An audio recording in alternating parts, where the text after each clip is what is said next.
Part 1. The Teachings. 1. My notes on my first session with Don Juan are dated June 23, 1961.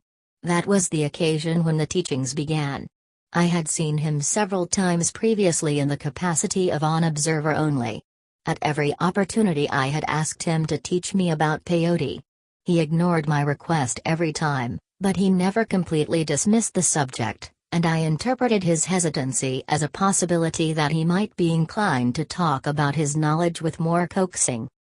In this particular session he made it obvious to me that he might consider my request provided I possessed clarity of mind and purpose in reference to what I had asked him. It was impossible for me to fulfill such a condition, for I had asked him to teach me about peyote only as a means of establishing a link of communication with him.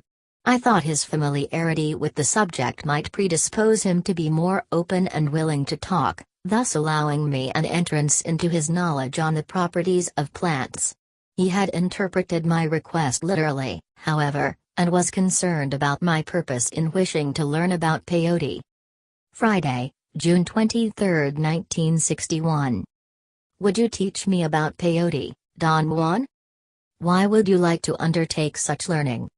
I really would like to know about it. Is not just to want to know a good reason? No. You must search in your heart and find out why a young man like you wants to undertake such a task of learning. Why did you learn about it yourself, Don Juan? Why do you ask that? Maybe we both have the same reasons. I doubt that. I am an Indian. We don't have the same paths.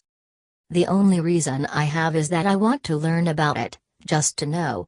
But I assure you, Don Juan, my intentions are not bad. I believe you. I've smoked you. I beg your pardon. It doesn't matter now.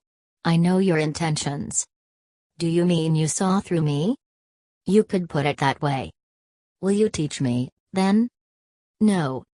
Is it because I'm not an Indian? No.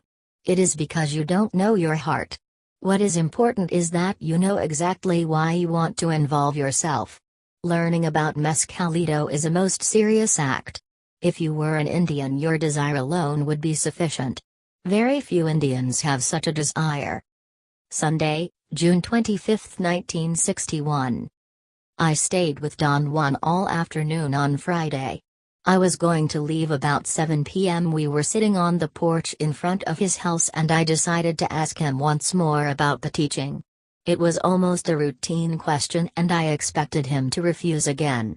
I asked him if there was a way in which he could accept just my desire to learn, as if I were an Indian. He took a long time to answer. I was compelled to stay because he seemed to trying to decide something. Finally he told me that there was a way, and proceeded to delineate a problem. He pointed out that I was very tired sitting on the floor, and that the proper thing to do was to find a spot, sitio, on the floor where I could sit without fatigue. I had been sitting with my knees up against my chest and my arms locked around my calves. When he said I was tired, I realized that my back ached and that I was quite exhausted. I waited for him to explain what he meant by a spot, but he made no overt attempt to elucidate the point. I thought that perhaps he meant that I should change positions, so I got up and sat closer to him. He protested at my movement and clearly emphasized that a spot meant a place where a man could feel naturally happy and strong. He patted the place where he sat and said it was his own spot, adding that he had posed a riddle I had to solve by myself. Any further deliberation? What he had posed as a problem to be solved was certainly a riddle. I had no idea how to begin or even what he had in mind. Several times I asked for a clue, or at least a hint, as to how to proceed in locating a point where I felt happy and strong. I insisted and argued that I had no idea what he really meant because I couldn't conceive the problem. He suggested I walk around the porch until I found the spot. I got up and began to pace the floor. I felt silly and sat down in front of him. He became very annoyed with me and accused me of not listening, saying that perhaps I did not want to learn. After a while he calmed down and explained to me that not every place was good to sit or be on, and that within the confines of the porch there was one spot that was unique, a spot where I could be at my very best. It was my task to distinguish it from all the other places. The general pattern was that I had to feel all the possible spots that were accessible until I could determine without a doubt which was the right one.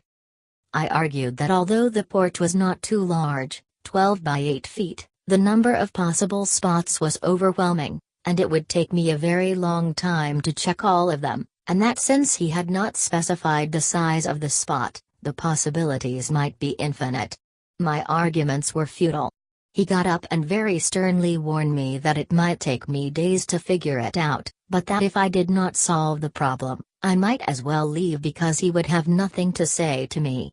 He emphasized that he knew where my spot was, and that therefore I could not lie to him. He said this was the only way he could accept my desire to learn about Mescalito as a valid reason.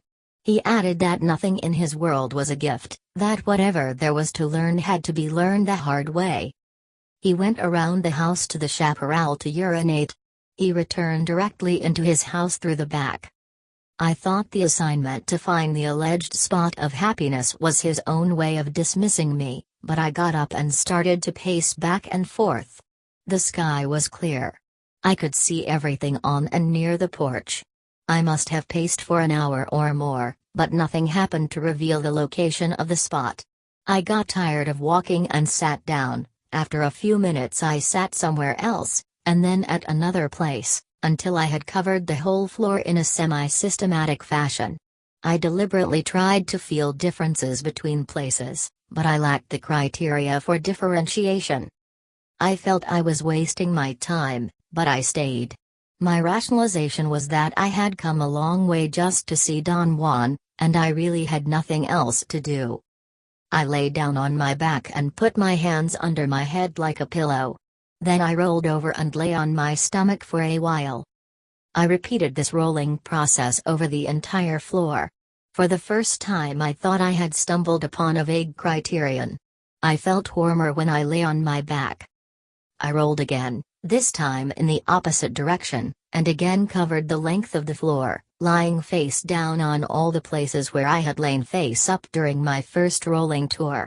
I experienced the same warm and cold sensations, depending on my position, but there was no difference between spots.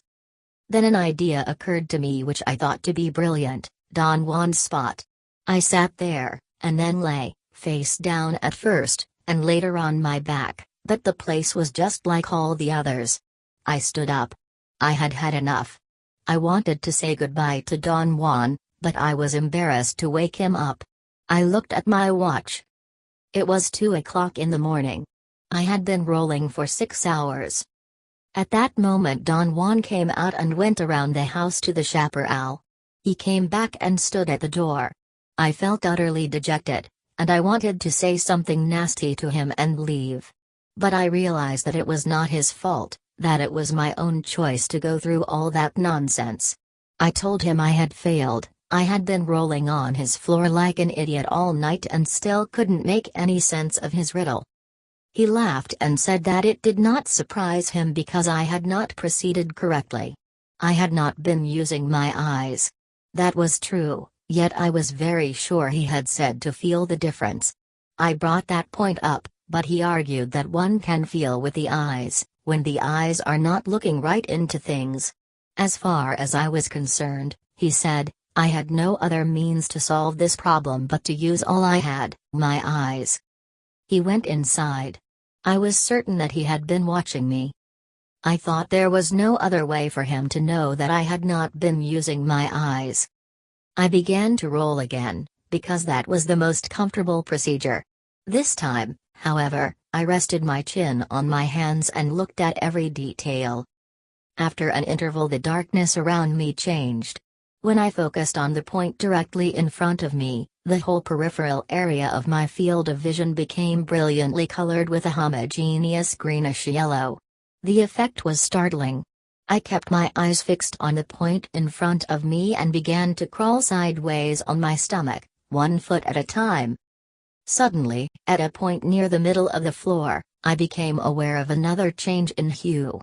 At a place to my right, Still in the periphery of my field of vision, the greenish yellow became intensely purple. I concentrated my attention on it. The purple faded into a pale, but still brilliant, color which remained steady for the time I kept my attention on it. I marked the place with my jacket, and called Don Juan. He came out to the porch. I was truly excited. I had actually seen the change in hues. He seemed unimpressed, but told me to sit on the spot and report to him what kind of feeling I had. I sat down and then lay on my back. He stood by me and asked me repeatedly how I felt, but I did not feel anything different. For about 15 minutes I tried to feel or to see a difference, while Don Juan stood by me patiently. I felt disgusted. I had a metallic taste in my mouth.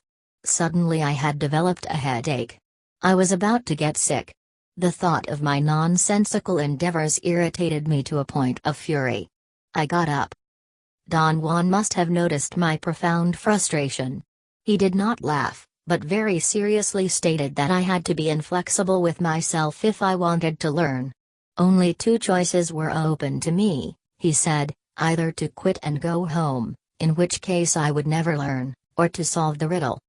He went inside again. I wanted to leave immediately, but I was too tired to drive. Besides, perceiving the hues had been so startling that I was sure it was a criterion of some sort, and perhaps there were other changes to be detected. Anyway, it was too late to leave. So I sat down, stretched my legs back, and began all over again. During this round I moved rapidly through each place, passing Don Juan's spot, to the end of the floor, and then turned around to cover the outer edge. When I reached the center, I realized that another change in coloration was taking place, again on the edge of my field of vision. The uniform chartreuse I was seeing all over the area turned, at one spot to my right, into a sharp verdigris. It remained for a moment and then abruptly metamorphosed into another steady hue, different from the other one I had detected earlier. I took off one of my shoes and marked the point, and kept on rolling until I had covered the floor in all possible directions. No other change of coloration took place. I came back to the point marked with my shoe, and examined it. It was located 5 to 6 feet away from the spot marked by my jacket, in a southeasterly direction. There was a large rock next to it. I lay down there for quite some time trying to find clues, looking at every detail, but I did not feel anything different. I decided to try the other spot. I quickly pivoted on my knees and was about to lie down on my jacket when I felt an unusual apprehension. It was more like a physical sensation of something actually pushing on my stomach. I jumped up and retreated in one movement. The hair on my neck pricked up. My legs had arched slightly, my trunk was bent forward, and my arms stuck out in front of me rigidly with my fingers contracted like a claw. I took notice of my strange posture and my fright increased. I walked back involuntarily and sat down on the rock next to my shoe. From the rock, I slumped to the floor. I tried to figure out what had happened to cause me such a fright. I thought it must have been the fatigue I was experiencing. It was nearly daytime. I felt silly and embarrassed. Yet I had no way to explain what had frightened me, nor had I figured out what Don Juan wanted. I decided to give it one last try. I got up and slowly approached the place marked by my jacket, and again I felt the same apprehension. This time I made a strong effort to control myself. I sat down, and then knelt in order to lie face down, but I could not lie in spite of my will. I put my hands on the floor in front of me. My breathing accelerated, my stomach was upset. I had a clear sensation of panic, and fought not to run away. I thought Don Juan was perhaps watching me. Slowly I crawled back to the other spot and propped my back against the rock. I wanted to rest for a while to organize my thoughts, but I fell asleep. I heard Don Juan talking and laughing above my head. I woke up. "You have found the spot," he said. I did not understand him at first, but he assured me again that the place where I had fallen asleep was the spot in question. He again asked me how I felt lying there. I told him I really did not notice any difference. He asked me to compare my feelings at that moment with what I had felt while lying on the other spot. For the first time it occurred to me that I could not possibly explain my apprehension of the preceding night. He urged me in a kind of challenging way to sit on the other spot. For some inexplicable reason I was actually afraid of the other place, and did not sit on it. He asserted that only a fool could fail to see the difference. I asked him if each of the two spots had a special name. He said that the good one was called the Sitio and the bad one the enemy. He said these two places were the key to a man's well-being, especially for a man who pursuing knowledge. The sheer act of sitting on one spot created superior strength. On the other hand, the enemy weakened a man and could even cause his death. He said I had replenished my energy, which I had spent lavishly the night before, by taking a nap on my spot. He also said that the colors I had seen in association with each specific spot had the same overall effect, either of giving strength or of curtailing it. I asked him if there were other spots for me like the two I had found, and how I should go about finding them. He said that many places in the world would be comparable to those two, and that the best way to find them was by detecting their respective colors. It was not clear to me whether or not I had solved the problem, and in fact I was not even convinced that there had been a problem. I could not avoid feeling that the whole experience was forced and arbitrary. I was certain that Don Juan had watched me all night and then proceeded to humor me by saying that wherever I had fallen asleep was the place I was looking for. Yet I failed to see a logical reason for such an act, and when he challenged me to sit on the other spot I could not do it. There was a strange cleavage between my pragmatic experience of fearing the other spot and my rational deliberations about the total event. Don Juan, on the other hand, was very sure I had succeeded, and, acting in accordance with my success, let me know he was going to teach me about peyote. You asked me to teach about Mescalito, he said. I wanted to find out if you had enough backbone to meet him face to face. Mescalito is not something to make fun of. You must have command over your resources. Now I know I can take your desire alone as a good reason to learn. You really are going to teach me about peyote? I prefer to call him Mescalito. Do the same. When are you going to start? It is not so simple as that. You must be ready first. I think I am ready. This is not a joke. You must wait until there is no doubt, and then you will meet him. Do I have to prepare myself? No. You simply have to wait. You may give up the whole idea after a while. You get tired easily. Last night you were ready to quit as soon as it got difficult. Mescalito requires a very serious intent,